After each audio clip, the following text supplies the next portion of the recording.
हमें पहला चरण का जो चुनाव हुए कम से कम 32 सीटें बीजेपी को मिलने वाला है, यह पक्का हो चुके हैं।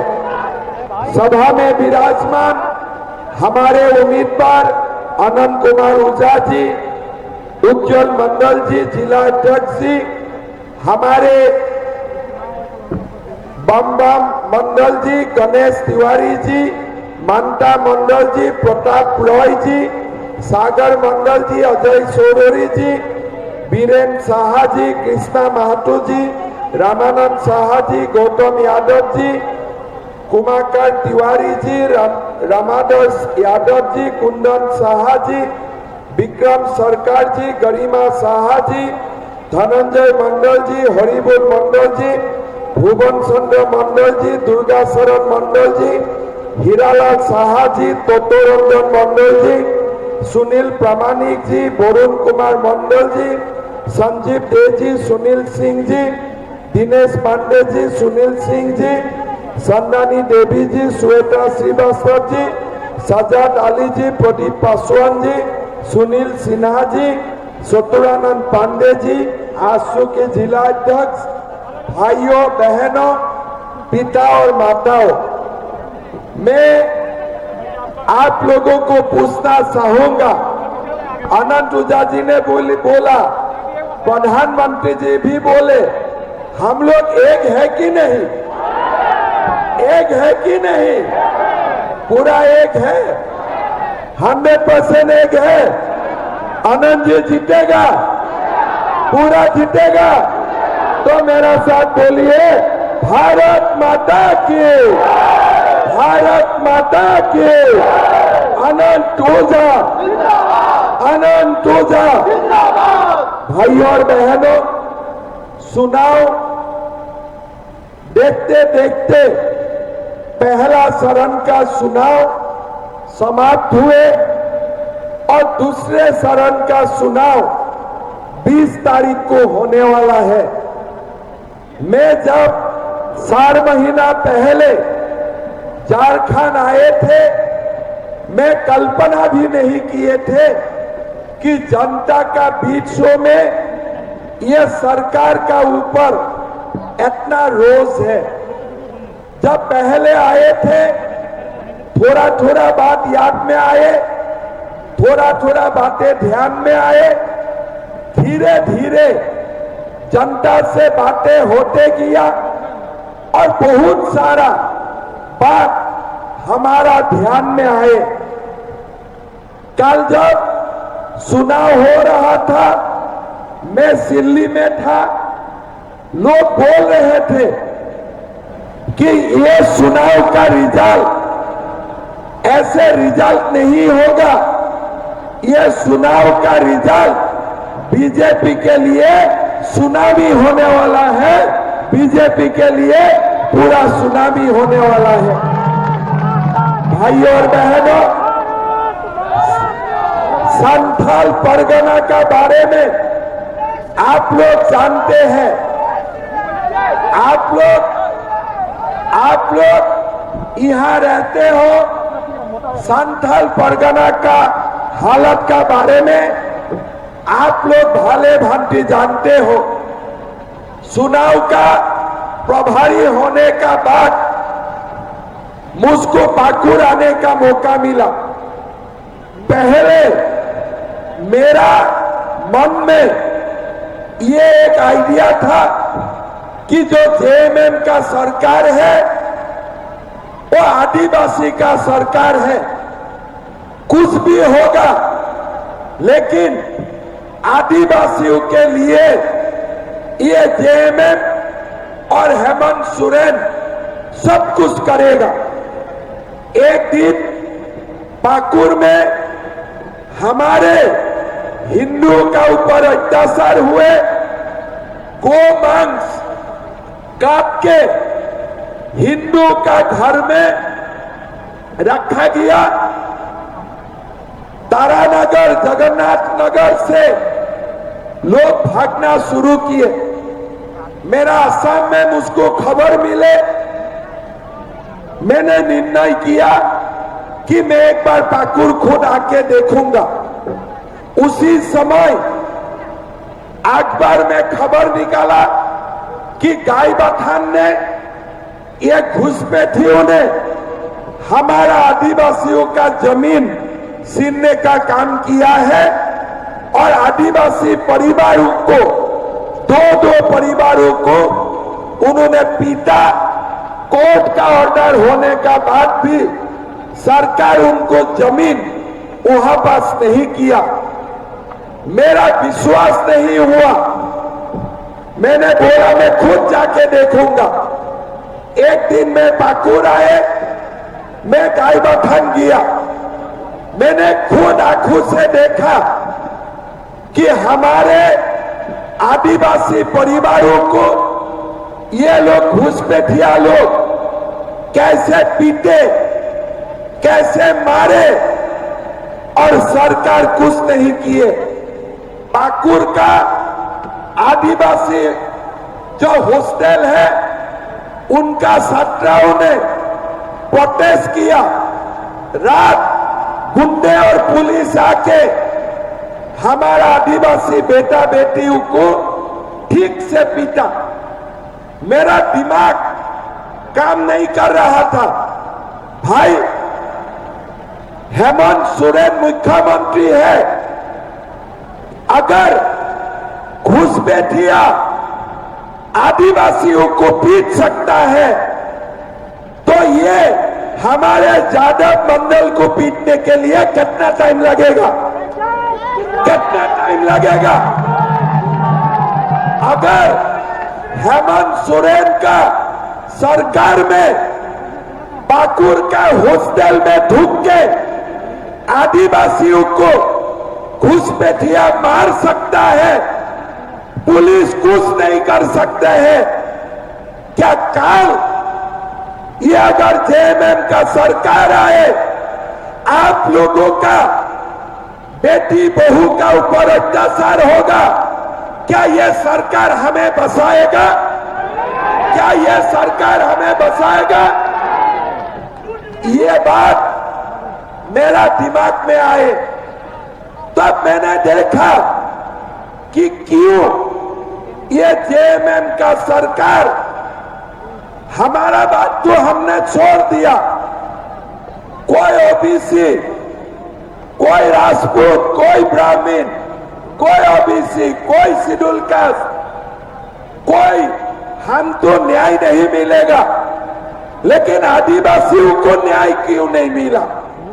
फिर मैंने कागज देखा, हमारे जो संथाल परगना है, ये संथाल परगना में 1951 में 9% मुस्लिम हुआ करते हैं। आज भी हमारा सभा में कोई भी मुस्लिम भाई बहन होगा जो 1951 का सेंसस में भी उनका नाम है, उनको हम कभी घुसपैठिया नहीं बोलता हूं, लेकिन धीरे धीरे हमारे संथाल परगना में, मेरा भूल ना हो इसलिए मैं आपको बोलना चाहूंगा। जय जय श्री राम।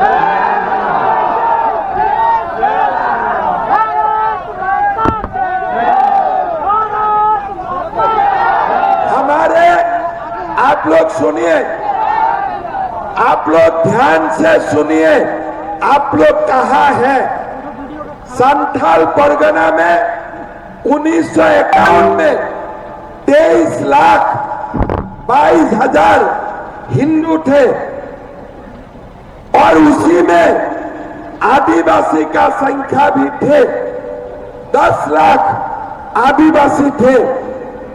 आज वो समय 1951 में मुसलमान आबादी कितना थे?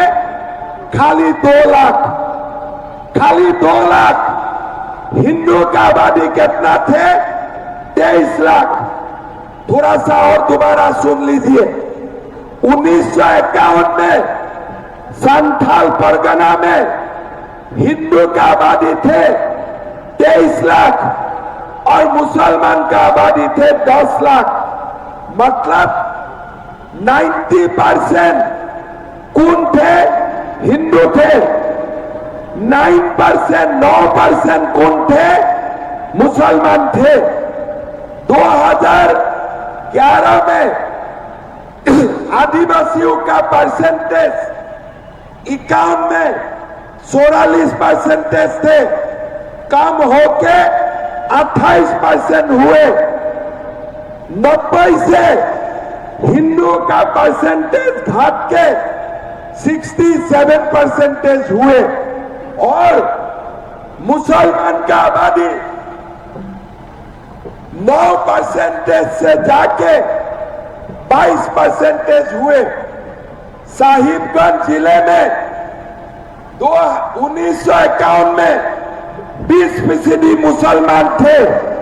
आज हमारे 2011 में साहिबगंज जिला में मुसलमान 35% हुए, मतलब आधा होने से खाली 15% बाकी है। और पाकुड़ में 1951 में मुसलमान परसेंटेज 20 थे और पाकुड़ में भी 37% हो चुका है। हिंदुओं का आबादी लगातार 22% घट चुका है और मुसलमान का आबादी बढ़ रहा है। यह साहेबगंज जिला अगर 9% मुसलमान जो 51 में था उनका बेटा बच्चा इतना हो ही नहीं सकता है। कहां से आए ये जो लोग आए? हमारे झारखंड को खा जाने के लिए, हमारा समाज को बर्बाद करने के लिए यहां में घुसपैठिया आने लगा। कुछ नहीं करता है सरकार, क्यों नहीं करता है? क्यों नहीं करता है? क्यों नहीं करता है? उसका कारण भी सुन लीजिए। अभी जब अनंत ऊर्जा को वोट देना है, हिंदू एक साथ वोट नहीं देगा।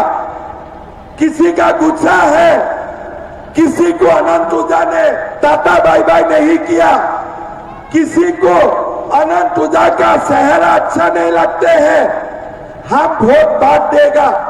लेकिन ये घुसपैठिया एक वोट एमपी राजा को देगा, एक वोट वो लोग भी उधार उधार नहीं करेगा।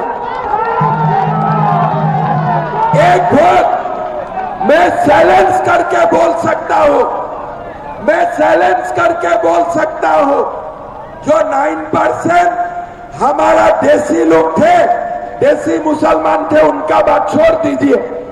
ये जो बाद में लोग आए, घुसपैठिया आए, ये लोग बारहट में, पाकुड़ में, हमारे राजमहल में, लेटीपाड़ा में, महेशपाड़ा में एक वोट भी कोई दूसरा पार्टी को नहीं देगा। ये लोग एक जगह में ही जेएमएम को सारे वोट डालेगा।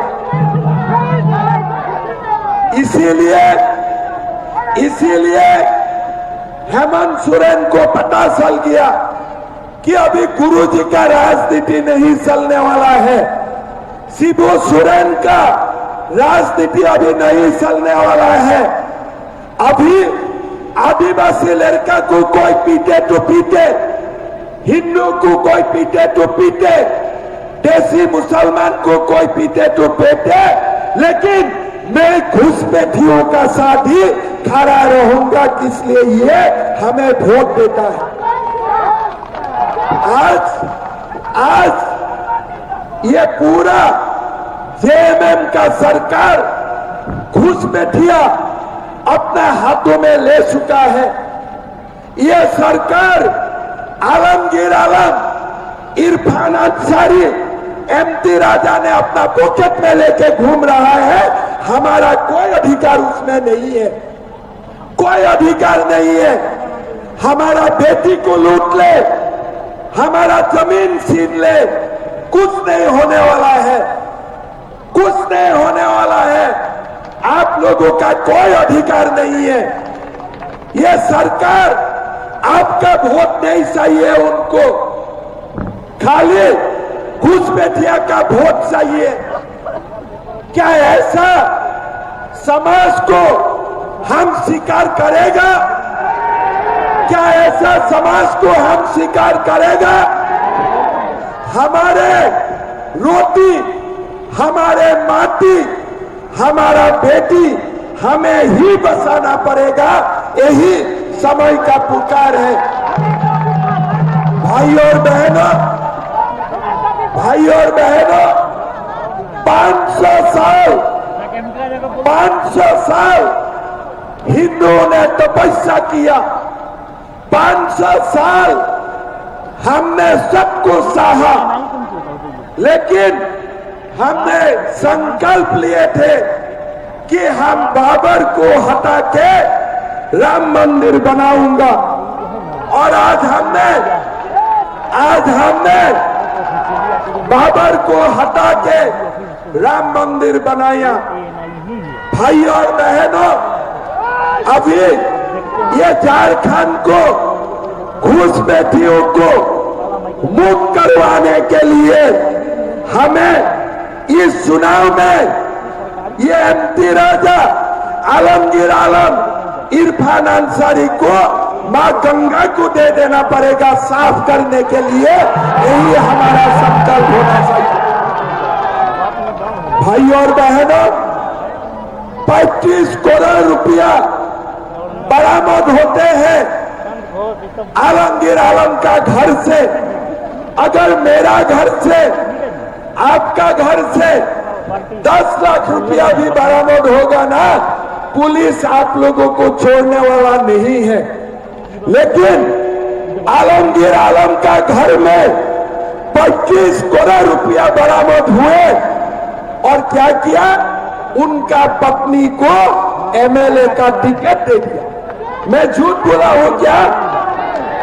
आप देखो, इरफान अंसारी अपना हेमंत सोरेन का भाभी का खिलाफ अनट फनट बोले। किसका खिलाफ बोले? शिबू सोरेन का बड़े बहू का खिलाफ। कौन बोले? इरफान अंसारी बोले। अगर अनंत ओझा बोलेगा, अगर हिमंत बिश्व शर्मा बोलेगा, हमको जेल जाना पड़ेगा। लेकिन इरफान अंसारियों ने बोला कुछ नहीं होगा, बोलते जाओ और दो सब बोलो। यह समाज है, यह भारत। हिंदुओं ने 5000 साल से ये भारत मां को सेवा किया है। ये जो रामनवमी का यात्रा होते हैं, हमने शुरू नहीं किया।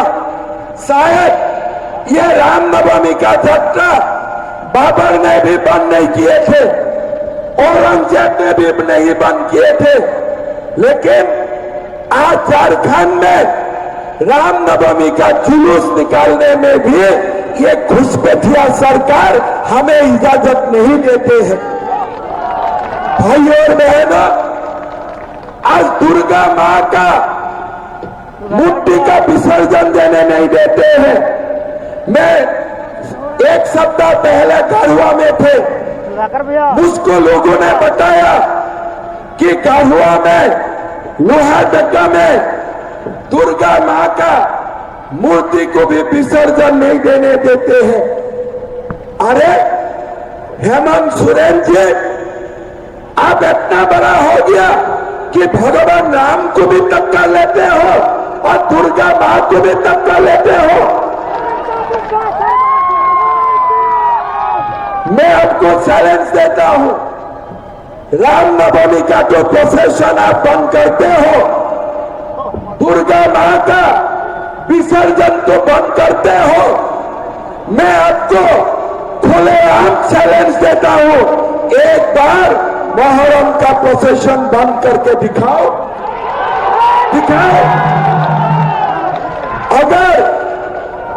अगर आप ये कर सकते हो, मैं आपको मान लूंगा। लेकिन आप नहीं कर पाएगा। हम लोग भी मां का दूध पी के जन्म लिया हो। अगर रामनवमी का अगले बार बीजेपी का सरकार बनेगा, अब हिम्मत करके देखो, रामनवमी का प्रोसेशन बंद करने का, मां का मूर्ति का विसर्जन बंद करने का अब हिम्मत दिखा के देखो, समझ जाएगा ये हम लोगों भी मां का दूध पी के हूं बड़ा हुआ हूं।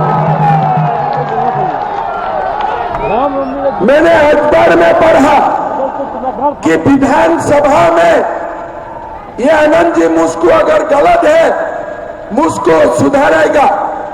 विधानसभा में, झारखंड विधानसभा में नमाज पढ़ने का व्यवस्था करने का भी प्रयास किया गया। सच बोला हूं ना?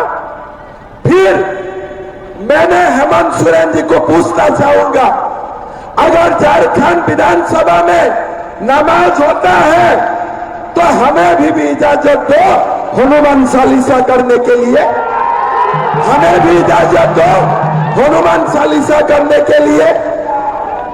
आज आप लोग जानते हो, जामताड़ा जिला में कोई सारे स्कूल हैं जो शुक्रवार को बंद किया जाता है।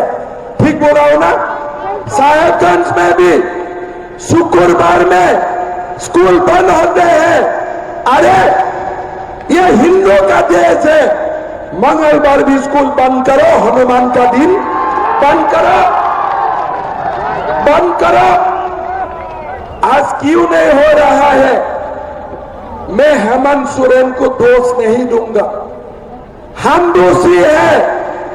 हम वोट बांटते हो, हम वोट बांटते हो। आज भी हमारे कोई लोग एमटी राजा को जिकाने का चक्कर कर रहा है। भाई और बहनों, मां का खून पीने का महापाप कभी मत करो। भारत मां का खून पीने का महापाप मत करो। कौन है ये एमटी राजा? क्या वो हमें मंगलवार स्कूल बंद करके देगा हनुमान चालीसा के लिए? क्या एमटी राजा हमें रामनवमी का जुलूस निकालने देगा? क्या बात बोलते हैं? यह भारत है। भारत में शुक्रवार कैसे स्कूल बंद हो सकता है? अरब में हो सकता है, भारत में शुक्रवार स्कूल बंद नहीं हो सकता है। मेरा आसाम में ये लोग 600 मदरसा खोले थे सरकारी पैसा से। मैं सीएम हुआ, मैं बोला तनख्वाह नहीं मिलेगा। बोला क्या करना है, इरादा क्या है? मैं बोला मदरसा बंद करने का इरादा है। क्यों? मैं बोला देश को मुल्ला का जरूरत नहीं है, डॉक्टर इंजीनियर का जरूरत है। देश को डॉक्टर इंजीनियर का जरूरत है। बोले साहब हल्ला होगा। मैं बोला एक बार हल्ला करके दिखाओ, हम भी मां का दूध पी के मुख्यमंत्री को। कहां हल्ला किया? कौन सा हल्ला किया? 600 मदरसा मैं ओपन चैलेंज करके बंद कर दिया एक दिन में। काहे का हल्ला हुए? जब एक रहते हो ना, किसी का हल्ला करने का कोई, आप लिख लीजिए, ये लोग जब हम एक रहेगा ना, उनको हल्ला करने के लिए उनका हिम्मत भी नहीं होते। दुख क्या होते हैं? जब हमारा लोग ये लोगों को साथ देते हैं, हमारा लोग जब उनको साथ देते हैं, तब जाके ये लोग आदिवासियों को अत्याचार करते हैं, हिंदू समाज को तोड़ने का कोशिश करते हैं। हम अगर एक रहेगा ना, राहुल गांधी हिंदू समाज को बांटना चाहते हैं।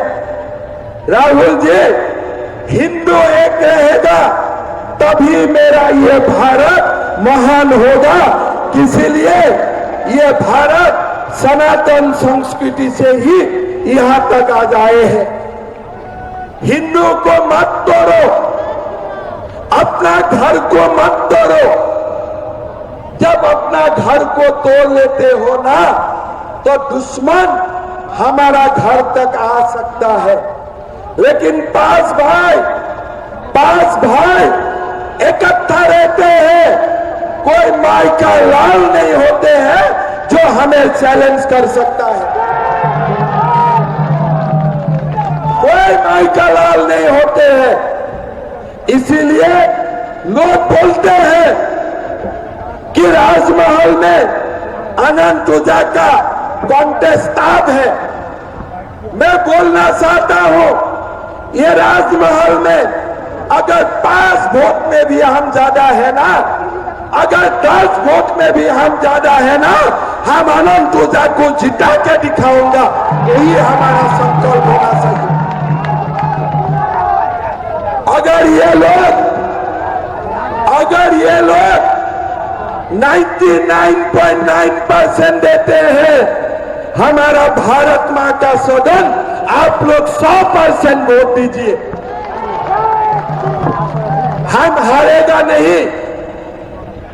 500 साल का बाद भी हमने राम मंदिर बना के दिखाया। हम हारेगा नहीं। हम लोग एक वोट से भी राजमहल में ज्यादा है कि नहीं? है कि नहीं? एक वोट से। तब अगर एक वोट से भी हम ज्यादा है, अगर मेरा पिता घर में ऑक्सीजन लेके भी बैठा है, उनको भी ले आना।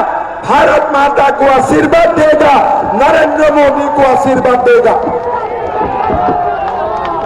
ये देश का पुकार है, ये हमारा समाज का पुकार है, ये रोटी माटी बेटी का पुकार है। भाई और बहनों, ये कोई सरकार नहीं है। आपको मैं गिनाते जाऊंगा। क्या बोले थे? 5 लाख नौकरी देगा। किसका किसका घर में नौकरी मिले? किसका किसका घर में नौकरी मिले? 5,000 7,000 रुपया का बख्शीश आने थे, भत्ता आने थे। किसको किसको मिले? किसको किसको मिले? बहू बेटी का शादी होने में सोने का सिक्का मिलने का बात था। किसको किसको सोने का सिक्का मिले? सारा आलमगीर आलम खा गए। सारे सोने का सिक्का आलमगीर आलम खा गए। भाई और बहनों, आप उसको बताओ, क्या गर्मी में जब सूर्य का किरण 45 डिग्री 50 डिग्री होते हैं, तब कोई 10 किलोमीटर दौड़ सकता है? वही उत्पाद सिपाही का आपने परीक्षा किया, कौन महीना? सितंबर। क्या ये एग्जाम दिसंबर में नहीं हो सकता था? आपने क्या रिजल्ट दिया? नहीं दिया। कितना लड़का मर गया? 20 लड़का मर गया। क्यों मरा? आप सितंबर महीना में 10 किलोमीटर दौड़ाया। अरे भैया, अगर आपको रिजल्ट नहीं देना है, 3 महीना का बाद आप जब सूरज 35 डिग्री 30 डिग्री तक आए हैं, तब आपने क्यों नहीं दौड़ाया? आप बोलिए, क्यों नहीं दौड़ाया? और उसमें विकास लिंडा भी थे, अजित महातो भी थे। आपने आदिवासियों का हो, हमारे हो, किसी का जान का आपका कोई भी ख्याल नहीं है। आप मुझे बोलिए, क्या दिए थे? मैया सम्मान, है ना? ये बात बताइए, बुजुर्ग का पेंशन कितना दिन से बंद है? 6 महीना से बुजुर्ग का पेंशन नहीं है, विधवा का पेंशन नहीं है, दिव्यांगजन का पैसा नहीं है, वही बुजुर्ग का पैसा काट के मैया मैया कर रहा है। घर में सास का पैसा काट के बहू को दे रहा है। घर में सास और बहू का बीच में झगड़ा लगा दिया है। मैं मां को पूछना चाहूंगा, एक बात बोलिए, मेरा बेटा एमए पास किया, बीए पास किया, घर में बेटा का नौकरी नहीं है, रोजगार नहीं है, क्या कोई माता शांति से सो सकता है क्या? कोई माता शांति से सो सकता है क्या? मैं हेमंत सोरेन जी और कल्पना जी को बोलना चाहूंगा, ये 1000 रुपया आप ले जाओ, लेकिन मेरा बेटा बेटियों को नौकरी देने का काम करो। मेरा अपने आप मेरा मैया का सम्मान हो जाएगा। कुछ नहीं किया, एग्जाम का पेपर लीक कर दिया, 30 लाख 40 लाख, क्या गरीब 30 लाख रुपया दे सकता है? क्या गरीब 40 लाख रुपया दे सकता है? मेरा तो मन होता है, मैं अगर झारखंड में कोई कारण में आसाम का जगह में झारखंड का सीएम होते थे ना, ये लोग सीजीएल का एग्जाम पेपर लीक किया, धक्का मार मार के जेल का अंदर कर देते थे। धक्का मार मार के जेल का अंदर करना है। आज हमारा सरकार आएगा, जो लोग सीजीएल का एग्जाम पेपर लीक किए हैं, ये लोगों को हम धक्का मार मार के जेल का अंदर करूंगा, ये हमारा कमिटमेंट है। भाई और बहनों, 3.5 लाख 2,87,000 पोस्ट वैकेंट है। हम ये 2,87,000 पोस्ट हम बिना खर्ची बिना पर्ची गरीबों का बेटा को देने के लिए काम करूंगा। ये हमारा मैया का सम्मान होगा।